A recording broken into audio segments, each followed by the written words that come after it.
Siempre conviene respetar a tus mayores, especialmente cuando están hechos de acero y cambian el rostro de la guerra para siempre. Conozcan al abuelo de todos los tanques modernos, el pequeño Renault FT. Aunque parezca un bote de basura con orugas frente a los gigantes actuales, este pionero introdujo características revolucionarias que los tanques seguirían durante el próximo siglo. Nacido del estancamiento sangriento de la Primera Guerra Mundial, cuando el frente occidental se había convertido en una trituradora de carne llena de trincheras, alambre de púas y ametralladoras, este pequeño luchador estaba a punto de romper las reglas. Y el estancamiento. Orígenes. 1916. El frente occidental es un infierno de lodo y sangre. Ambos bandos buscan desesperados romper el estancamiento. Los primeros tanques ya estaban rodando en los campos de batalla, monstruos metálicos torpes como los colosos, en forma de rombo de Gran Bretaña, y el propio Schneider CA1 de Francia. Eran fortalezas móviles, bestias blindadas, creadas para aplastar el alambre de púas y guiar a la infantería por la tierra de nadie. Pero el coronel Jean-Baptiste Estienne, un oficial de artillería francés con inclinación por la innovación, tenía una visión diferente. ¿Y si en vez de un tanque grande hacemos muchos pequeños? Podrían abrumar al enemigo como abejas y serían más baratos. Estienne presentó su idea a Louis Renault, quien, interesado, mandó hacer una maqueta de madera en octubre de 1916, pero después no hubo avances. El proyecto se topó de frente con el mayor enemigo del ejército, la burocracia, y el mando seguía tercamente comprometido con sus enormes acorazados terrestres. Solo después de un vertiginoso carrusel de cambios en el liderazgo político y militar francés, el primer prototipo finalmente fue probado en enero de 1917. Se hicieron pedidos por 150 unidades en febrero, pero la enredada burocracia francesa exigió más pruebas en abril y mayo. La producción finalmente comenzó en serio en septiembre de 1917, casi un año después del concepto inicial. Innovación militar en su máxima expresión. Gente nombrando. El vehículo resultante fue bautizado como Renault FT, un nombre que no significa absolutamente nada. Simplemente era la siguiente combinación de letras disponible en el sistema de nombres interno de Renault. Algunos han sugerido románticamente que FT significa Faible Tonnage o bajo tonelaje, y también Franchisseur de Tranchées o cruzador de trincheras, pero esos son solo mitos fantasiosos. A veces se le llama FT-17 por su año de presentación, aunque este nombre surgió tras la guerra. Dimensiones. Por estándares actuales, el Renault FT era muy pequeño, el chihuahua de los tanques. Pesaba 7.3 toneladas, es decir, 6.589 kilogramos. Medía apenas 7 pies o 2.13 metros de alto y tenía una longitud de solo 11.5 pies o 3.5 metros de largo. Eso equivale a 1.625 pies o 5 metros, considerando la cola para cruzar trincheras, que mide más de 55 pies o 17.1 metros de ancho. Este tanque era más angosto que la mayoría de las camionetas actuales. Podrías estacionar 3 en un garaje estándar. Armas. Como otros tanques de la época, el Renault FT venía en versiones macho y hembra. El macho llevaba un cañón Puteaux SA-18 de 37 milímetros y la hembra una ametralladora Hotchkiss M1000 914 de 8 milímetros. Este armamento parecía insignificante comparado con otros tanques de la época, pero el Renault FT tenía un truco revolucionario. Sus armas estaban en una torreta giratoria, permitiendo un arco de 360 grados, siendo el primer tanque con esta innovación revolucionaria. Aunque los autos blindados ya tenían torretas, fue la primera vez que una se usó en un vehículo con orugas. Esta característica fue tan revolucionaria que todos los tanques, desde el Tigre en la Segunda Guerra Mundial hasta el Abrams actual, la adoptaron. Es como si Renault hubiera inventado el equivalente del tanque a la rueda, equipo. A diferencia de otros tanques de la Primera Guerra Mundial que requerían muchos tripulantes, el Renault FT solo necesitaba 2 valientes, un conductor sentado y un comandante de pie operando la torreta. Las armas eran tan cómodas como usar armadura en una cabina telefónica en plena ola de calor, pero muy eficientes. Blindaje, con placas de acero de 8 milímetros en el casco y hasta 22 milímetros en la torreta, el Renault FT resistía fácilmente armas ligeras. Por supuesto, un impacto directo de artillería aún lo convertiría en un ataúd muy caro, pero bueno, ese es el riesgo que tomas cuando conduces lo que básicamente es una tetera motorizada convertida en una máquina de guerra. En cuanto al rendimiento, el Renault FT fue pionero en otra característica ahora estándar en los tanques modernos: motor trasero, en este caso un Renault de 4 cilindros que generaba 35 caballos de fuerza. Sí, eso es menos potencia que muchas podadoras modernas en las que puedes sentarte. Esta planta de energía movía al tanque a velocidades de unos 8 km por hora. Los peatones iban más rápido que él, pero eso era muy rápido. Para los tanques de 1917, su alcance era de unas 22 millas o 35 kilómetros. No era ideal para cruzar el país, pero cumplía su función de apoyar a la infantería en el frente, así como en producción y variantes. Cuando inició la producción, el Renault FT se volvió el modelo T de los tanques. Se fabricaron unos 3.700 antes de acabar la guerra, siendo el tanque más producido de la Primera Guerra Mundial. En comparación, los británicos hicieron 400 tanques Mark V y los alemanes solo 5 Einte A7 UMP. El Renault no solo estaba ganando la carrera de innovación, también estaba dominando en cuanto a números. A medida que los diseñadores comprendían el nuevo concepto de tanque, surgieron variantes como versiones de mando, el FT-70 y 5BS con obús y modelos antitanque con cañones más grandes. Era como ver la evolución en cámara rápida. Otros usuarios. El Renault FT fue como el iPhone de los tanques. Todos querían uno. Al no poder Renault cubrir la demanda, otros fabricantes, incluso de Estados Unidos, participaron. Los estadounidenses crearon su versión modificada, el M1917 de 6 toneladas, y continuaron fabricando tanques para Francia. Las naciones aliadas durante la guerra, incluyendo a Gran Bretaña, Italia, Bélgica, Rusia y Estados Unidos, todas recibieron envíos después de la guerra. El tanque, o variantes localizadas, se extendió a Finlandia, Italia, Japón, Lituania, los Países Bajos, Turquía, Rumania, Alemania y muchos otros más. Fue la primera plataforma de tanque verdaderamente global de la historia, en el campo de batalla, en desempeño y en legado. El bautismo de fuego del Renault FT llegó el 31 de mayo de 1918 en Ploissy-Chassel. 31 tanques respaldaron la contraofensiva francesa y lograron éxito inmediato perdiendo solo 5 vehículos. Lograron paralizar a toda una división alemana como se pretendía. Estos tanques abrumaron a las fuerzas enemigas con tácticas de enjambre. Su pequeño tamaño y bajo perfil los hacían objetivos difíciles, y la infantería los adoraba porque el enemigo concentraba su fuego en los tanques en lugar de los soldados. Su tamaño compacto les permitía operar en bosques, donde los vehículos grandes no podían transitar. El Renault no estaba exento de fallas. Las primeras versiones sufrían problemas mecánicos con las correas del radiador y los sistemas de enfriamiento, pero la recepción fue abrumadoramente positiva. Los franceses preparaban una ofensiva para la primavera de 1919, pero las hostilidades terminaron antes de que ocurriera. Después de la guerra, muchas naciones formaron sus fuerzas de tanques alrededor del Renault FT. Estos pequeños guerreros participaron en la guerra polaco-soviética y en la guerra civil española. Sorprendentemente, muchos aún servían al estallar la Segunda Guerra Mundial en 1939, aunque ya estaban superados por tanques modernos. Tras la invasión alemana a Francia, los Renault FT capturados se usaron con las fuerzas de Vichy o por la Wehrmacht para ocupación y entrenamiento. Conclusión. El Renault FT comenzó como una solución a un problema específico: cómo cruzar la tierra de nadie sin convertirse en otro cadáver en el lodo. Lo que surgió fue un vehículo revolucionario cuyo ADN está presente en cada tanque moderno. Su torreta giratoria, motor montado en la parte trasera y un compartimiento de tripulación pequeño y eficiente establecieron el modelo que los diseñadores de tanques han seguido durante más de un siglo. Este pequeño antecesor puede que no impresione por su potencia de fuego o tamaño imponente, pero su influencia domina la historia de los tanques.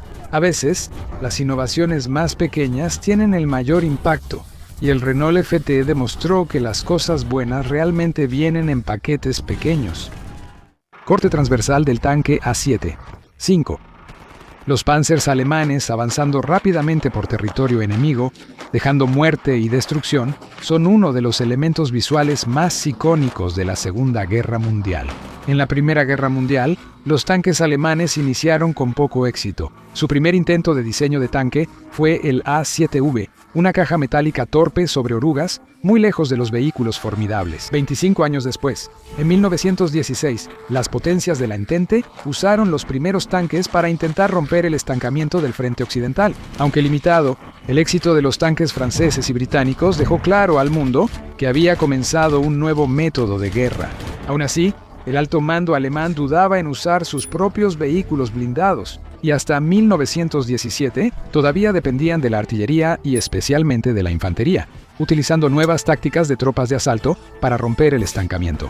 A pesar de todo, Alemania contaba con algunos planificadores visionarios y en mayo de 1917, el prototipo final del A75 diseñado por Joseph Vollmer fue probado tras algunas modificaciones. La producción comenzó en octubre y los primeros A75 llegaron al frente en marzo de 1918. El tanque fue nombrado A75 por Abteilung Siebenwerkeswesen o Departamento General de Guerra, Sección 7. Transporte. El plan era fabricar 100 A7V, pero solo se produjeron 20 antes de que terminaran las hostilidades en noviembre de 1918. Aunque se planearon más variantes de tanques, ninguna llegó a producción antes del fin de la guerra, por lo que el A75 fue el único tanque realmente producido por Alemania. El vehículo fue designado como Sturmpanzerkraftwagen o compartimiento de tripulación de vehículo motorizado blindado de asalto. El A75 tenía una tripulación mucho mayor que las francesas y británicas, normalmente de 18 hombres. El equipo incluía un oficial, conductor, 2 mecánicos, señalero y al menos 12 infantes para operar las 6 ametralladoras del vehículo. También había 2 artilleros a bordo para operar y cargar el cañón en la parte frontal. A veces lograban meter hasta 25 hombres dentro del tanque, principalmente en la variante femenina. El interior del A7 era un espacio simple y abierto, sin compartimentación para separar las diferentes secciones. Los motores se encontraban al centro del tanque, con el oficial y conductor sentados arriba, viendo a través de una cúpula. Ambos hombres vestían trajes con asbesto para protegerse del intenso calor de los motores. El mundo exterior solo era visible por rendijas pequeñas, lo que limitaba la vista. El tanque debía detenerse seguido para que el comandante se reorientara. El resto de la tripulación manejaba las armas del tanque, como el cañón de 57 milímetros y 6 ametralladoras. Las condiciones dentro del vehículo eran infernales, hacía un calor extremo, el espacio era muy reducido y los vapores de gasolina impregnaban el ambiente. La tripulación solía viajar fuera del tanque cuando no había combate para evitar la incomodidad. El acceso al vehículo era por varias escotillas rectangulares en el costado del tanque. Armas. El A7V masculino tenía como armamento principal un cañón de 57 milímetros en la proa. Una carga típica de artillería incluía unas 180 rondas divididas entre municiones de alto explosivo en lata y estándar. Alrededor del casco había 6 ametralladoras Maxim MG0, 8 de 7.92 por 5.7 milímetros, 2 a cada lado y 2 atrás. Cada tanque transportaba entre 50 y 60 cintas de munición para ametralladora, cada una con 250 cartuchos, aunque este era el armamento estándar. Se ajustaba según circunstancias. Por ejemplo, un tanque fue modificado a una versión femenina, equipada solo con ametralladoras Maxim en lugar del cañón de 57 milímetros. Las armas estaban fijas, pues los ingenieros alemanes aún no consideraban la torreta giratoria. Por ello, cada pieza tenía un arco de disparo limitado, en especial el cañón de campaña de la proa. Para poder utilizar esta arma, era necesario mover todo el tanque, lo cual era un proceso lento y torpe. Blindaje. El A7V tenía blindaje de 30 mm al frente, 20 mm en los laterales y poco más de 10 mm en la parte superior, y vientre, lo que permitía que granadas de fragmentación lo penetraran. El metal también era simplemente acero común, que era quebradizo. Incluso si un disparo enemigo era desviado, la tripulación dentro sería bañada con fragmentos de metal, nombres y arte. Cada A7V era bautizado y recibía un nombre único por su nueva tripulación. Algunos recibieron nombres de mujer como Gretchen o Lottie, otros fueron nombrados en honor a héroes mitológicos como Wotan, Hércules y Sigfrido. El único A7V que queda es el 506 llamado Mephisto, por Mefistófeles, un demonio germánico ligado a Fausto, que también era el nombre del tanque 503. Antes de la batalla, las tripulaciones decoraban el vehículo. El Mefisto mostraba un demonio rojo con un romboide blanco, similar al perfil de un tanque británico. Varios tanques tenían una calavera y huesos cruzados en la proa, pero luego los cubrieron con una cruz negra y blanca, Patty, o cruz alemana. Después de su captura, el Mefisto sería repintado con un león británico coronado, con su pata sobre un motor A7V. El A7V usaba dos motores de gasolina Daimler-Benz de 4 cilindros en el centro. Se usaron dos motores para alcanzar 200 caballos de fuerza, ya que no había uno solo lo bastante grande para el espacio limitado del casco del tanque. Estos impulsaban el tanque a alrededor de 9 millas por hora en carreteras, aunque esto se reducía a unas 3 millas por hora en terreno irregular. Como sus contemporáneos, el A7 Ito se desplazaba sobre orugas, lo que aumentaba su tracción. Una ventaja del tanque frente a los modelos de la Entente era su blindaje, que protegía las orugas y reducía su vulnerabilidad al fuego enemigo. Tanque de combustible. El tanque tenía una capacidad de 500 litros o 132 galones debido al rápido consumo de combustible del motor. Esto limitaba el alcance del A7 a 60 kilómetros o 373 millas en caminos planos. Dimensiones. El A7 medía 7.34 metros de largo, 3.1 metros de ancho y 3.3 m de alto. Pesaban de 30 a 33 toneladas. La variación se debía a que cada tanque se fabricaba a mano, sin estandarización, lo que generaba diferencias entre vehículos. El diseño cuadrado parecía un vagón blindado de tren, pero podía moverse. Con su propia potencia, chasis y suspensión, el A7V fue diseñado sobre el chasis del tractor Holt, incluyendo una suspensión de resortes verticales. Por su gran peso, el tanque tenía poca distancia al suelo y solo podía operar en carreteras y terrenos planos, incluso con suspensión. El viaje era muy accidentado y se colgaron cuerdas en el techo del tanque para que los hombres pudieran sujetarse y estabilizarse al atravesar terrenos difíciles. A7V en acción. El A7 tuvo una participación limitada durante la guerra. La primera operación fue en marzo de 1918. Allí, los tanques se utilizaron en la ofensiva de primavera en Saint-Quentin. 2 vehículos se averiaron antes del enfrentamiento, pero los A7V restantes ayudaron a repeler un contraataque británico. El 24 de abril de 1918, 3 A7 apoyaron un asalto de infantería en la segunda batalla de Villars-Bretagnon. Se encontraron con 3 tanques británicos Mark IV, 2 femeninos con solo ametralladoras y uno masculino equipado con 2 cañones de 6 libras. Las ametralladoras del tanque británico femenino no sirvieron contra el A7V y se retiraron. El tanque masculino impactó y dejó fuera de combate a un A7V, obligando a su tripulación a abandonarlo. Este fue el resultado del primer duelo de tanques en la historia.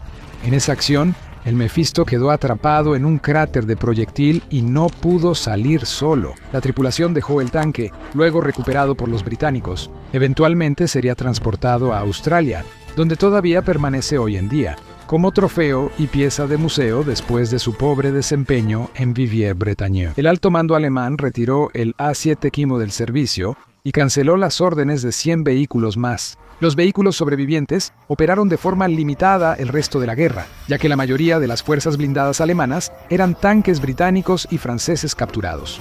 Después de la guerra, la mayoría de los tanques serían desmantelados. Aunque el A7 tuvo éxito limitado, no fue el último tanque en el arsenal alemán. Más tarde, los diseños de tanques alemanes incorporarían las lecciones aprendidas de la Gran Guerra, lo que llevaría al desarrollo de algunos de los tanques más famosos y efectivos jamás construidos. La vida dentro de un tanque. El tanque Mark 5918. La llegada del tanque. En la Primera Guerra Mundial, anuncié un tipo completamente nuevo de guerra que ayudó a romper el amargo y sangriento estancamiento de la guerra de trincheras que había plagado el frente occidental durante años. Fueron los británicos quienes abrieron el camino en la introducción y uso de estas temibles máquinas de combate blindadas. Se introdujeron por primera vez en la batalla del Somme en septiembre de 1916, sorprendiendo a los soldados alemanes. Estos tanques principales británicos eran una serie de pesados llamados barcos terrestres, que todos tenían un diseño muy similar, y se construyeron más de 2000 de ellos. Antes de que la guerra acabara, en noviembre de 1918, hubo 5 modelos principales, siendo el Mark V el definitivo. Este fue introducido en julio de 1918 y fue diseñado por el mayor W. Wilson, un ingeniero del Servicio Aéreo Naval Real Británico, y producido en la fábrica de carrocerías y vagones Metropolitan en Sully, en Albury, en la región de West Midlands de Inglaterra. El tanque Mark V no era un diseño radicalmente nuevo, solo era una versión actualizada del tanque Mark I anterior. Se construyeron 400 de estos Mark V y consistían en 2 versiones. La versión con cañón de 6 libras, que se llamaba la variante masculina, y la versión completamente de ametralladoras, que se llamaba la variante femenina. Se produjeron 200 de cada una. El compartimiento de la tripulación, como en todos los demás tanques de la serie, era increíblemente caluroso por dentro, estrecho y ruidoso, con muy poca ventilación. La tripulación de 8 personas tenía que comunicarse gritando, con señales de mano y notas escritas. El Mark V tenía un serio defecto de diseño: la nueva ubicación del motor. Esto significaba una amenaza constante de intoxicación por monóxido de carbono en todo el tanque por los gases mal ventilados, y no era raro que la tripulación se desmayara en la cabina del conductor. La característica revolucionaria y única de este nuevo modelo era que podía ser controlado por un solo conductor, usando una caja de cambios con 4 velocidades hacia adelante y una de reversa. A diferencia de modelos anteriores que requerían 4 operadores de marchas, 2 por cada oruga del tanque. El sistema anterior causaba confusión al conducir el tanque, provocando errores y accidentes. El conductor del Mark V solo veía por una pequeña rendija. Si el tanque no estaba en batalla, el comandante solía salir y caminar frente al vehículo, señalando al conductor hacia dónde ir y señalando cualquier peligro potencial. Sentado junto al conductor estaba un artillero que operaba la ametralladora frontal. Baños y duchas o la falta de ellos. Aunque el tanque medía 26 pies, 8 metros de largo, no había espacio para instalar baño o lavamanos. Tampoco ayudaba que el tanque ya estuviera sobrecargado de equipo y municiones. Aunque las misiones duraban varios días, solo les daban a los tripulantes trapos y cubetas para lavarse y otras funciones corporales. Para vaciar una de las cubetas, un miembro de la tripulación tenía que abrir la escotilla de escape para tirar su contenido. Pero en medio del combate, estas cubetas llenas de desechos tenían que quedarse dentro durante horas, aumentando el hedor a sudor y gases. En el interior mal ventilado y caluroso, el servicio de la cena. A menudo, la comida como tocino y huevos podía cocinarse a bordo, envolviéndola en papel aluminio y colocándola sobre la parte superior de los motores calientes, para que se cocinara lentamente. Pero la capacidad de preparar la importantísima taza de té en un tanque británico no llegó sino hasta 30 años después, con la introducción del hervidor en el tanque británico Centurión. La tripulación debía hervir el agua fuera del tanque usando quemadores improvisados de gasolina. El motor. El tanque de 29 toneladas estaba impulsado por un enorme motor de gasolina, Ricardo de 6 cilindros en línea y 19 litros. El motor generaba 150 caballos de fuerza, similar a una Harley Davidson moderna. El Mark V alcanzaba una velocidad máxima de 5 millas por hora, similar a la de una persona caminando rápido. Tanque de combustible. Aunque la capacidad era de 93 galones o 420 litros, el tanque solo recorría 45 millas. Aunque el tanque de combustible era blindado, podía ser penetrado por el fuego de ametralladoras pesadas enemigas. El tanque, al usar gasolina, podía explotar si era alcanzado, incendiándose y quedando fuera de servicio. Debido a la cantidad de tripulantes incinerados, se crearon equipos de rescate entrenados para recuperar sus cuerpos de los cascos calcinados. La manivela de arranque. Los tanques tenían que ser arrancados manualmente desde el interior, usando una gran manivela de arranque que debía girarse enérgicamente con ambas manos para lograr que el motor del tanque encendiera. El sistema de semáforo.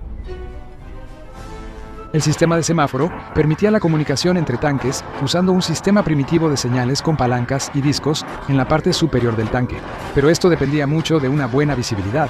Por lo tanto, las condiciones climáticas adversas como la lluvia o la niebla de la mañana lo hacían prácticamente inútil. El humo del campo de batalla era un problema. Los tanques llevaban canastas de mimbre con palomas mensajeras a las que ataban mensajes en las patas y las soltaban para que volaran de regreso a la base. El exterior blindado. La armadura del Mark V tenía una placa de acero de 16 milímetros o 0.63 pulgadas de grosor en la parte frontal, con 12 milímetros o 0.47 pulgadas en los costados, junto con 8 milímetros o 0.31 pulgadas tanto en la parte trasera como en el techo. Era inmune al fuego de armas ligeras y resistía ametralladoras pesadas y explosiones de granadas, salvo en la parte trasera y el techo del tanque. La placa de acero era simplemente de grado industrial normal y por lo tanto bastante quebradiza, así que si la placa era penetrada, tendía a astillarse. Si esto ocurría, pequeñas astillas de metal al rojo vivo volaban por el compartimiento de la tripulación, causando daños devastadores. La tripulación usaba máscaras de malla que parecían medievales para protegerse los ojos, y las máscaras antigas siempre estaban cerca de las armas. La versión masculina contaba con un cañón de 6 libras en cada parte frontal de sus barbetas y 4 ametralladoras calibre .300, 3 pulgadas repartidas en el tanque. Había una ametralladora en cada lado de las barbetas, otra apuntando hacia atrás en la parte trasera del tanque y una cuarta en la cabina del conductor, apuntando hacia adelante. La versión femenina era igual, solo que los cañones de 6 libras se cambiaron por ametralladoras. Los cañones de 6 libras eran una versión de cañón naval británico de cañón corto, así que no se atascaban en el lodo al cruzar las trincheras o los cráteres de obuses. Las Hotchkiss M1909 disparaban hasta 10 balas por segundo en ráfagas cortas. La desventaja era que la pólvora cordita de las balas de ametralladora, aunque sin humo, irritaba ojos y pulmones de los artilleros. Dentro del interior estrecho y mal ventilado del tanque, la munición. Las 207 balas del cañón de 6 libras se guardaban al centro y las de ametralladoras se distribuían por el tanque. Junto a las troneras de las armas para un acceso rápido y fácil, los sponsons laterales, las torretas para tanques aún no estaban desarrolladas, por eso usaban sponsons. Al inicio, había uno a cada lado del tanque Mark V, cada uno con 2 armas. Uno en el frente del sponson, con arco de fuego limitado, solo podía disparar a objetivos delante del tanque. El otro estaba en el costado del sponson y solo podía disparar a objetivos laterales del tanque. Según la variante, el cañón frontal era de 6 libras en la versión masculina o una ametralladora en la femenina. El cañón lateral en ambas variantes siempre era una ametralladora. Tras la guerra, estos montajes torpes se descartaron cuando los diseñadores crearon modelos más efectivos con torretas. Pero una excepción notable fue el tanque provisional estadounidense de la Segunda Guerra Mundial, el M3 Lee Grant, puesto de observación. Una cabina blindada en el techo del tanque permitía observar en todas las direcciones a través de varias ranuras. Había una mirilla a cada lado, por donde el comandante podía disparar su revólver de 6 tiros si era necesario. Estos tanques tuvieron un éxito razonable, aunque después de la guerra fueron retirados gradualmente del servicio para ser reemplazados por nuevos tanques que tenían torretas de cañón y un número menor de tripulantes, y una suspensión dedicada. Al igual que el Vickers Medium Mark II con radios, algunos Mark VS se usaron en la Guerra Civil rusa terminada en 1920. El último uso registrado fue en agosto de 1941, cuando el Ejército Rojo usó 4 como fortificaciones enterradas en la defensa de Tallinn contra los alemanes. Los muchachos de Freiventos, la vida dentro de una sección transversal de un tanque Mark IV de la Primera Guerra Mundial, en lo más profundo de una de las batallas más difíciles de la Primera Guerra Mundial. Un tanque que transportaba a 9 valientes hombres sobrevivió durante 3 días varado entre los 2 frentes de batalla. Dejaron su huella en la historia como la acción de tanque más larga de la guerra. Era agosto de 1917 y el ahora famoso tanque Fray Bentos y su tripulación avanzaban a través de la tercera batalla de Ypres, mejor conocida como la batalla de Passchendaele. Avanza a 3 millas por hora, ruidoso y lleno de sacudidas. El equipo de 9 hombres estaba compuesto por el capitán Donald Richardson, el segundo teniente Jorge Hill, el sargento Roberto Mason y 6 artilleros: Guillermo Maury, Ernesto Hayton, Federico Arthurs, Percy Budd, Jaime Binley y Ernesto Brady. Su puesto de combate era el tanque Mark IV, que el capitán Richardson había apodado cariñosamente Fray Bentos, en honor a la famosa carne enlatada británica. El tanque Mark IV, que entró en servicio en mayo de 1917, fue de los más usados en la Primera Guerra Mundial. El Mark IV fue el primer tanque británico producido en masa, transformando la guerra para siempre, con gruesas placas de acero cortadas, perforadas y endurecidas para usarse como su blindaje de 12 mm de grosor. El papel de los tanques Mark IV, masculinos, era destruir casamatas y nidos de ametralladoras. Esto fue lo que el Fray Bentos y su tripulación intentaron cuando quedaron atascados fatalmente el 27 de agosto de 1917. Tras disparar a la Granja Somme, el tanque cayó en una zanja poco después de las 5:45, cerca de su siguiente objetivo, la Granja Gallipoli. Richardson caminaba junto al tanque para desviar el fuego, pero tras heridas en las piernas volvió adentro, justo a tiempo para quedar atrapado, aunque atascado en el lodo. No todo estaba perdido para Fray Bentos. El tanque en forma de rombo tenía armamento pesado que la tripulación podía usar contra el ejército alemán. Equipado con 2 cañones Ordnance QF de 6 libras y 3 ametralladoras Lewis 300, 3-2 en los sponsons y 1 en el frente del casco. La tripulación también llevaba armas personales que podían usar para protegerse mientras intentaban sacar al Fray Bentos del lodo.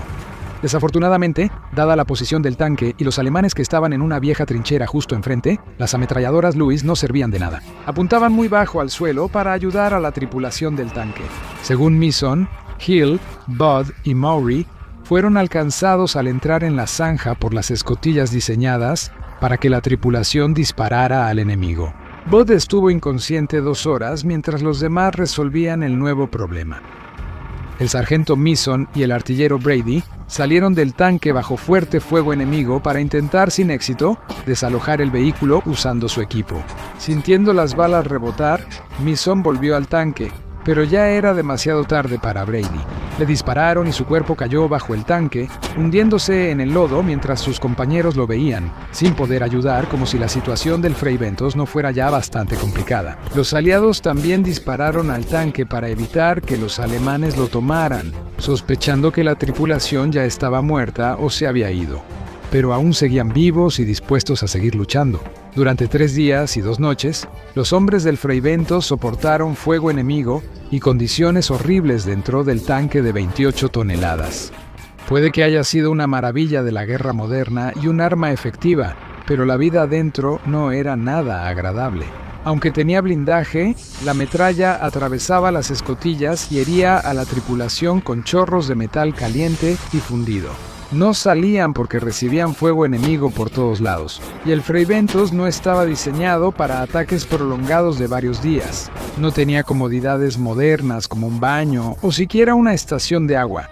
En cambio, los hombres se vieron obligados a soportar temperaturas que podían superar los 30 grados Celsius o 100 grados Fahrenheit durante el día y bajar de 0 durante la noche. El único líquido disponible era el agua del radiador o agua sucia y lodosa del lugar donde estaban atascados. Sin otra opción, eso era lo que bebían para mantenerse con vida.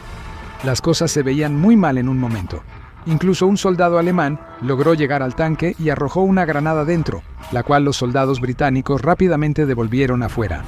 A las 7 p.m., tras 12 horas del atasco del tanque, solo Binley no estaba herido. El capitán Richardson tomó la decisión de decirle a Mason que regresara con la infantería británica y les dijera que dejaran de disparar.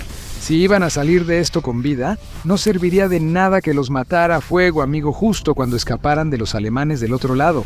Por supuesto, los alemanes no recibieron el mensaje y siguieron disparando al tanque los días 22, 23 y 24 de agosto de 1917. La tripulación del Fray Bentos estaba decidida a cumplir su deber y evitar que el tanque cayera en manos enemigas. Perder un tanque ante los alemanes sería un gran golpe para su ofensiva. A pesar de que la guerra estaba cerca de su conclusión, los alemanes no se habían enfocado en la guerra de tanques y no tenían ninguno propio para contraatacar a los aliados. En cambio, se enfocaron en la defensa o en reutilizar los que capturaban. Por eso era imperativo que Fray Bentos no cayera en sus manos. La vida en el Mark IV no era agradable. Más allá de heridas, metralla, calor y agua lodosa, un tanque estrecho no era buen lugar para vivir. Solo se podía sentar junto al motor y la transmisión de 70 galones. Esto significaba que, dentro del tanque, además de todo, la tripulación inhalaba una mezcla de gas, monóxido de carbono, aceite, humo y cordita de los proyectiles, causando náuseas y efectos secundarios a largo plazo. Era estrecho e íntimo, y no de buena manera, con el ruido de la transmisión tan fuerte que la tripulación tenía que gritar para escucharse. De hecho, enfrentarse al exterior probablemente parecía menos horrible en algunos aspectos, porque al menos el aire era un poco más fresco.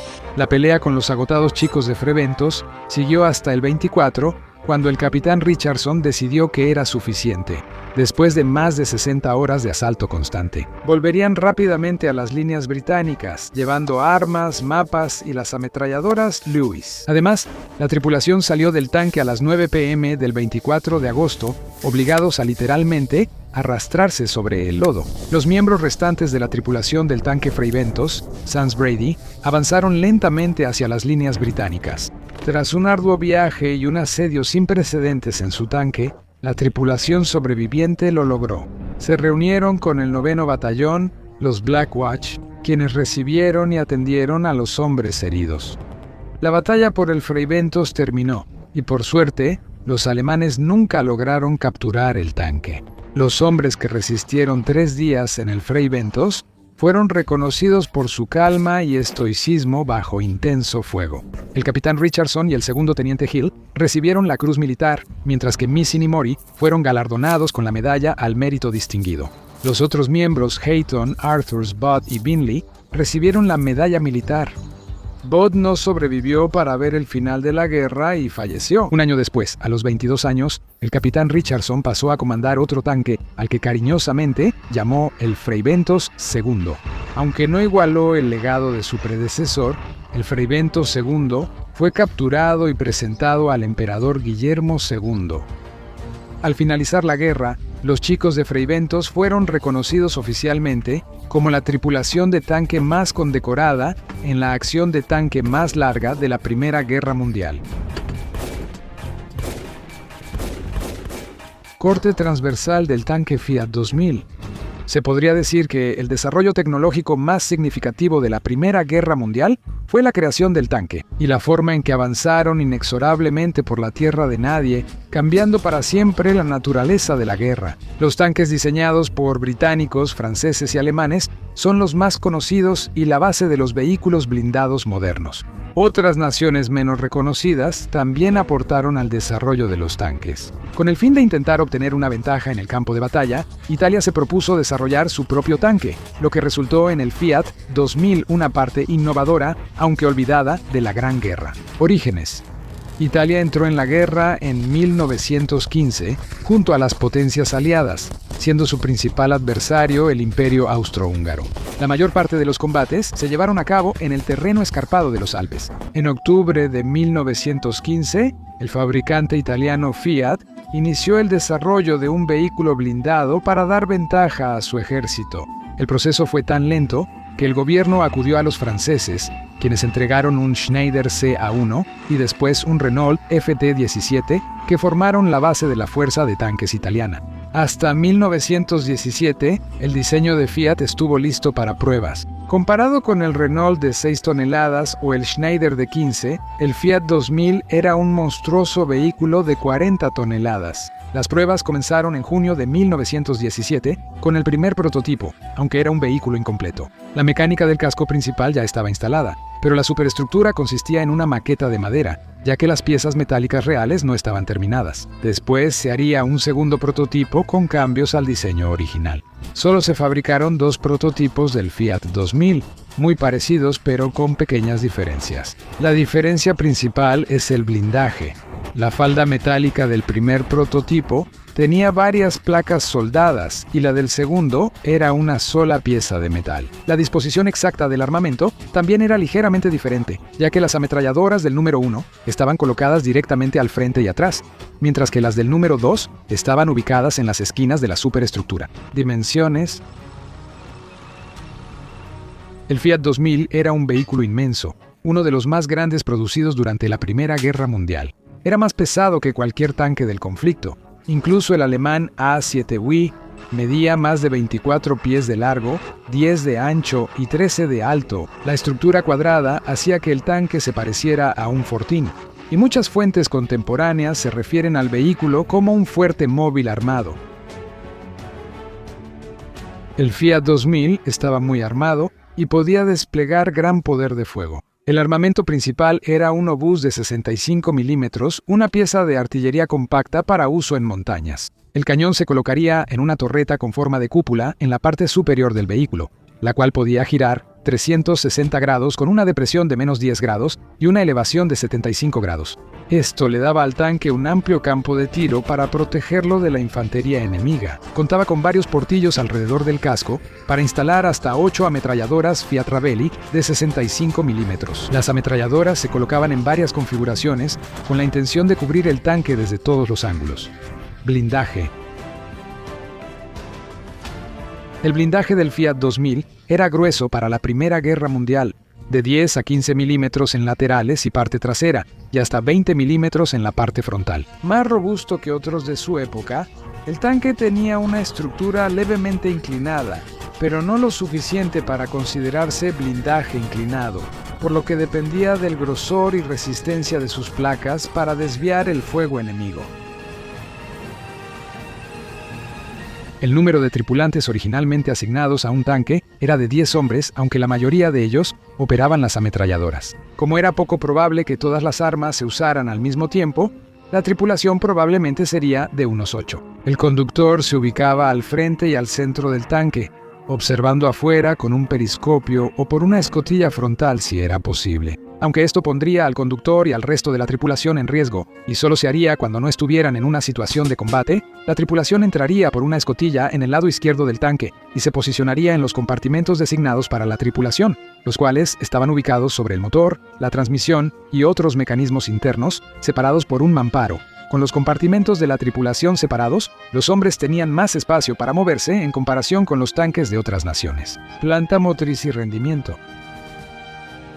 El vehículo usaba un motor de aviación Fiat A12 de 6 cilindros y unos 250 caballos de fuerza. El motor, usado principalmente en aviones, hacía que el tanque utilizara combustible de aviación por su gran peso. La velocidad máxima del Fiat 2000 era de 4 millas por hora en superficies planas, similar a una caminata rápida. Esto no se consideraba perjudicial, pues los tanques se veían como apoyo a la infantería y no como fuerzas independientes.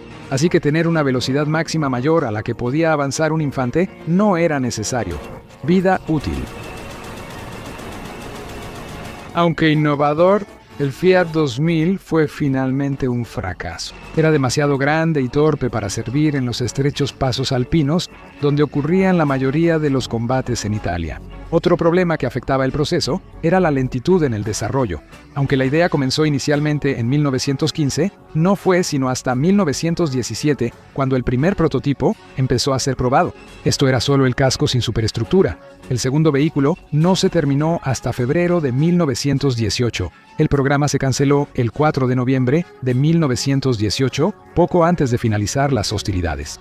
El prototipo número 2 se desplegó en el río Piave, sitio de la última ofensiva austrohúngara en Italia durante la guerra, aunque no hay pruebas de que se usara en combate y probablemente solo estuvo ahí para pruebas tras la guerra. No se construyeron más prototipos del Fiat 2000, aunque sí llegaron a ver algo de combate. En 1919, las revueltas en partes de África controladas por Italia llevaron al despliegue de al menos un tanque en Libia. Las fuentes no son claras en cuanto a si se enviaron ambos prototipos o solo el prototipo número 2. En cualquier caso, uno o ambos tanques formaron parte de una fuerza enviada para recuperar la ciudad de Yadabub, aunque exactamente cómo lo lograron en la campaña es un misterio. A pesar de esto, Muammar Gaddafi incluyó el Fiat 2000 en estampillas, incluso para conmemorar una batalla de 1913 previa al Fiat 2000. ¿Existía siquiera la idea de un tanque? El destino de ambos prototipos sigue siendo debatido y especulado por historiadores. La última foto conocida del prototipo 1 se tomó en 1924. Un inventario de vehículos y equipo, realizado en 1925 y 1926, menciona solo un tanque. El prototipo número 2 existió hasta los años 30, por lo que se cree que el otro fue desmantelado, aunque no se puede confirmar. Hasta 1934, el segundo prototipo fue modificado, cambiando las ametralladoras frontales por cañones de 37 milímetros. Se utilizó tanto para entrenamiento como con fines de propaganda, aunque su destino final es desconocido. Tras esta modificación, el último Fiat 2000 desapareció de los registros e historia, probablemente desguazado al estallar la Segunda Guerra Mundial. Desapareció sin dejar rastro. Como fue solo el primer intento de Italia en el diseño de un tanque, fue bastante innovador a su manera e incluyó características que se encuentran en los tanques modernos, como una torreta giratoria. Al final, resultó ser inadecuado para el combate y fue superado ampliamente por otros diseños de tanques. El siguiente tanque italiano, el Fiat 3000, se basó en el Renault FT francés. Cuando se creó, el diseño de tanques estaba en su infancia, y el Fiat 2000 fue un intento creativo de construir un vehículo efectivo desde cero. Un experimento que representó las dificultades de crecimiento de un nuevo tipo de guerra, uno que eventualmente dominaría los campos de batalla en todo el mundo. En 2017, comenzó el proyecto de una réplica real luego de que Spa Militare, restauradores italianos de vehículos militares, hallara y adquiriera un modelo de madera 1.15. Tras financiar el proyecto por crowdfunding, el grupo construyó una réplica funcional del original, terminada en 2020. Actualmente está en el Museo Cívico delle Forze Armate 1914-1945 en Vicenza, Italia. El tanque, además de exhibirse en el museo, estaba pensado para comercializarse en películas, alquileres y otras muestras, lo cual ayudará a financiar la restauración y recreación de otros tanques y vehículos históricos.